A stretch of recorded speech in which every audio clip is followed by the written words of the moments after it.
নমস্কার, ফুডি ভিলেজে আপনাদের স্বাগতম।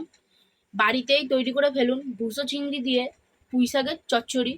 এটা খেতে খুব সুস্বাদু ও বানানো খুব সহজ। রান্নাটা করেছে আমার মা। গ্যাসের উপর একটা কড়াই বসিয়ে তার মধ্যে কিছুটা তেল দিয়ে নেব।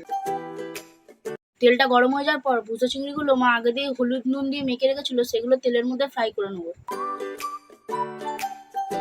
যতক্ষণ না লালচে কালার আসছে ততক্ষণ চিংড়ি মাছগুলো ভালো করে ফ্রাই করে নিতে হবে।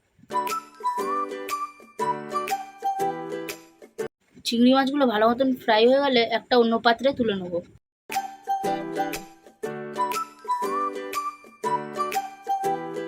চিংড়ি মাছগুলো ফ্রাই হয়ে গেলে ওই পাত্রের মধ্যে আরো কিছুটা তেল দিয়ে নিতে হবে। তেলটা গরম হয়ে যাওয়ার পর তার মধ্যে পাঁচফোড়ন অ্যাড করে দিতে হবে। কেটে রাখা একটা পেঁয়াজ দিয়ে ভালো মতন ফ্রাই করে নেব।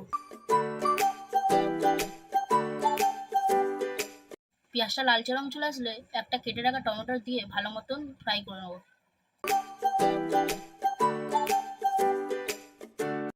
একটু লালচে রং চলে আসলে একটা চামচ হলুদ গুঁড়ো, একটা চামচ গুঁড়ো লঙ্কা, একটা চামচ নুন দিয়ে ভালো মতন মিশিয়ে নিতে হবে।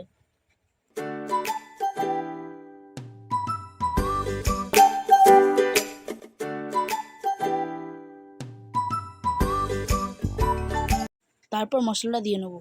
আদা, জিরে, ধনে, শুকনো লঙ্কা একসঙ্গে বেটে নিচ্ছি, দিয়ে খানিকক্ষণ কষে নেবো।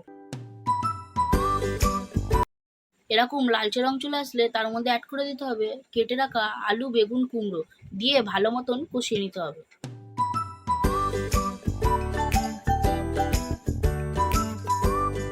ভালো মতন কষিয়ে নেওয়ার পর 5 মিনিটের জন্য চাপা দিয়ে রেখে দিতে হবে, যেন সবজিগুলো সেদ্ধ হয়ে যায়। ঢাকাটা খোলার পর আরেকটু ভালো মতন কষিয়ে নিতে হবে।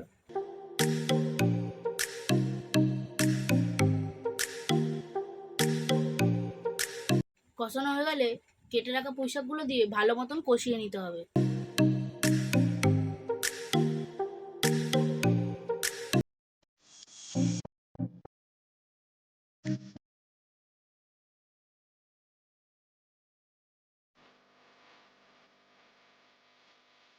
পুঁই শাকের ডাঁটাগুলো মা আগে দিয়ে সেদ্ধ করে রেখেছিল, ডাঁটাগুলো দিয়ে ভালো মতন কষিয়ে নিতে হবে।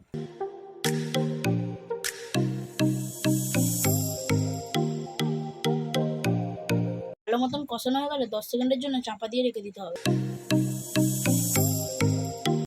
দিয়ে ঢাকাটা খোলার পর আবারও ভালো মতন কষিয়ে নিতে হবে।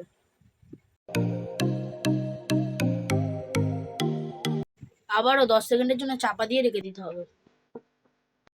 ঢাকাটা খোলার পর আবারও ভালো মতন কষিয়ে নিতে হবে।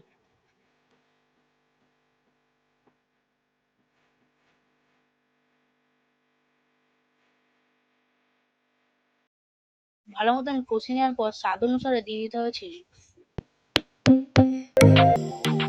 ভালো মতন কষা হয়ে গেলে আবার 10 সেকেন্ডের জন্য চাপা দিয়ে রেখে দিতে হবে।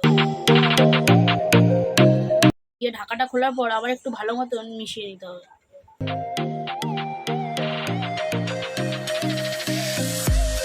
আবারও ভালো মতন কষানো হয়ে গেলে 10 সেকেন্ডের জন্য চাপা দিয়ে রেখে দিতে হবে। ঢাকাটা খোলার পর একটু ভালো মতন মিশিয়ে নিতে হবে। ফ্রাই করে রাখা ভুসা চিংড়িগুলো অ্যাড করে দিতে হবে, দিয়ে ভালো মতন কষিয়ে নিতে হবে।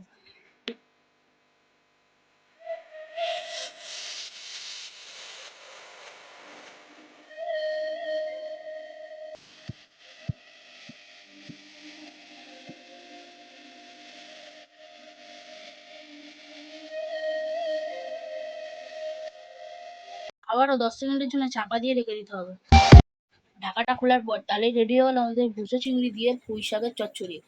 এটা খেতে খুব সুস্বাদু ও দেখতে খুব সুন্দর। গাইস, তোমরা দেখতেই পাচ্ছ কালারটা কত সুন্দর এসছে।